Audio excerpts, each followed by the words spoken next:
everyone. My name is Sudhit Krishnamurthy.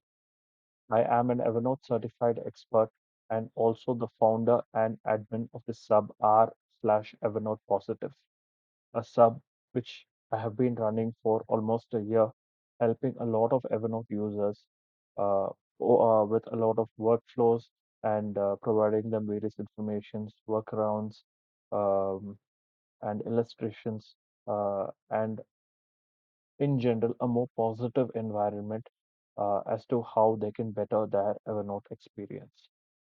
So today I want to touch upon a topic that is pretty new. The topic is about a feature called Spaces, which Evernote introduced around 2 or 3 weeks ago. So to give a brief history of Spaces, Spaces was introduced sometime in 2016-17 when Chris O'Neill was the CEO of Evernote. When it was introduced, at that point in time, the legacy Evernote was in place, which means that each of the clients had their own code bases, unlike the V10 version that we are using now. So back then, when Spaces was introduced, it was envisioned almost entirely as a Teams product, mainly as a collaboration product. But it was not much of a success because primarily there was the idea of RTE or real time editing, what we have now, didn't exist. And the collaborative experience itself was kind of very poor in the legacy client. So after Evernote was taken over by Bending Spoons, and the transition has happened, and it's been almost, I think, a year or almost 2 years. Bending Spoons has made a lot of changes to the product. They have redone a lot of tool sets within Evernote, and they have also introduced many features. And Spaces is one of them where they've tried to bring it out from a Teams product and they have introduced it into the individual user tier. So there is still some ambiguity around how the idea of Spaces will evolve. For now, it is in beta. So even for experts, long-time Evernote users, the development team, new users, the idea of Spaces feels a little abstract. So, as a power user and a long-term Evernote user, how do I see the idea of Spaces? How would I explain the idea of Spaces to someone? So, primarily, when I look and interact, the kind of people that I interact with, uh, the kind of people whom I interact with, the Evernote users, are generally long-term Evernote users.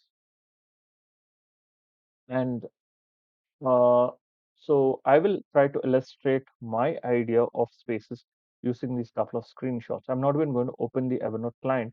I've just taken a couple of screenshots. These are my own real life examples. And here, so as you can see, so this is my organization structure. And you can see that 05 refers to a particular stack, 06 refers to a particular stack, 07 a particular stack, 08 and 09. 09 refers to this particular stack. And you can go into the lower level of organization, it will be 09.00, 0.01, 02, 0.03. Each of this refers to a particular notebook. So this has been the way that I have evolved my long-term organization of Evernote. Of course, there's no hard and fast rule that Evernote needs to be done in a specific way.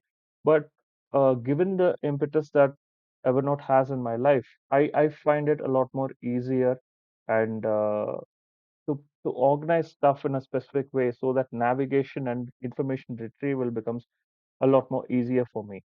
So that is the way I have organized my notebooks. And I've and the other thing is that as newer features evolve, maybe this feature does not, this organization structure does not need to be a constant. It is possible that you could have organization levels within a note itself. For instance, like over the years, links were added and then nested subsections within a note, collapsible sections. So as and when newer features evolve, it becomes easier for long-term users to customize and improvise on their existing Evernote experiences. So this is the way I use Evernote. The idea of stacks, notebooks, and notes for me represents long-term organization. And it's primarily something that I would look as an archive. And each time I create a note, that note will go into a particular notebook, and that notebook is already associated with a stack. As far as my organization system goes, there doesn't exist an independent notebook. A notebook for me is always a part of a stack. That's how I give it meaning. But of course, then there can be users who can use it in their own ways. So now the idea of spaces has come about now. So where does spaces fit in this for me?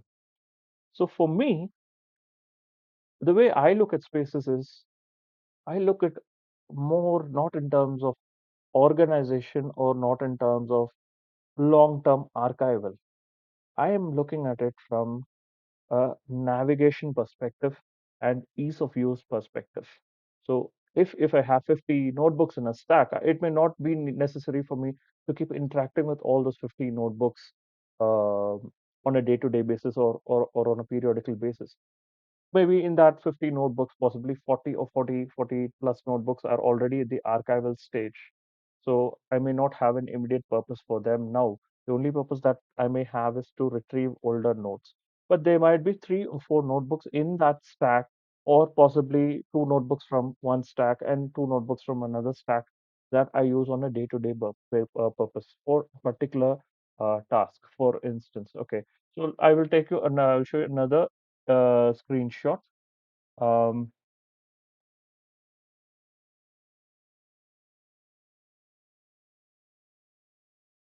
so if you look at this structure, so you can see that if you start from 9.16, there is a 2018-19, 2019-20, 2020-21, 21-22, 22-23, 23-24.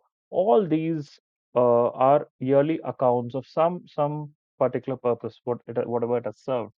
But for now, I'm in the year 2024-25. So the likelihood is that I'm going to use notes associated with 2024-25 for day-to-day activities. And all the accounts that precede 2024-25 are probably archived and they just serve as references. So in this stack, you can see that there are 3 notebooks with 2024-25 that I use on a day-to-day basis. So there are about 50 notebooks in this stack that I don't need every day, but it would help for me for my daily operations to have access to these 3 notebooks that are 2024-25 and for me to have group them together and use them for one particular purpose. So I have created a stack called a daily transaction stack, and I have grouped these 3 notebooks, all which belong to 2024-25, and I have put them together. So I will use this stack now for this purpose without having to go through the distraction of all the previous other like 2021-22, 2020-21. I don't need them now. But for my daily operations, I will group these 3 into that space called daily transaction space. That's actually a misnomer. It is supposed to be titled a daily transaction space, rather like a workspace. But just that I'm going to be handling it with myself. And if you go into 9.27, that particular notebook does not align with the functional perspectives of the other 3 notebooks in yellow. So I have created another space for that called resurvey. So now resurvey is something that's happening for now and in our plantation operation. So it is a functional thing that will happen for 1 or 2 months. So I just grouped a particular bunch of information into that resurvey space. So that is the idea that I am seeing how spaces differs from stacks and notebooks. So to be brief, again, I'm telling this for now from an individual user's perspective, not a collaborative perspective. Okay, so I'll summarize. For me, the idea of the classic organization, notebooks are put into notes are put into notebooks, and notebooks are grouped into stacks. They serve a purpose for long-term storage, organization, archival, and retrieval. Whereas the idea of spaces is more for grouping things of grouping notes and notebooks for that serve more or less of a temporary purpose, but it need not necessarily be temporary, but you're trying to pick and choose what you need to serve a particular objective without having to going through the distraction of all the others. The good thing is, because if you group things into a space, because you had this new navbar concept in mobile, and you've got the left side menu for spaces, it becomes easier navigation into these spaces, and in accessing those specific set of notes or notebooks within a space becomes a lot more easier and a less distracting experience. So how I'm probably thinking is, probably after this year ends, this financial year ends, they may no longer be the purpose for that space. So I will create, as I've done in all these years, I will create additional notebooks for the upcoming year 2025-26 for all the various functional objectives, and I will group those 25-26 into a new space for 25-26. By then, the notebooks 24-25 in this space for 24-25 would have served their purpose, and I may just move them back to the original notebooks. I may not have a need for the space going maybe 3 or 4 months ahead from now. That is how I am seeing spaces. I hope this was helpful and beneficial to all of you who are seeing this video. If you like this video, like it, like the video, share it, and subscribe it. Add your comments; it will be very helpful. And if you are an Evernote user, and I strongly recommend you to visit our sub r/slash Evernote Positive for a more interesting and more helpful and a more positive experience. There are a lot of workflows, there are a lot of illustrations, a lot of simplified uh, breakdowns of concepts which new users may find a little complex. There is a lot of news, both official in the official space, and there is a lot of other information from other experts uh, around Evernote. So I hope you will enjoy this experience. I hope you like this video. Thank you very much.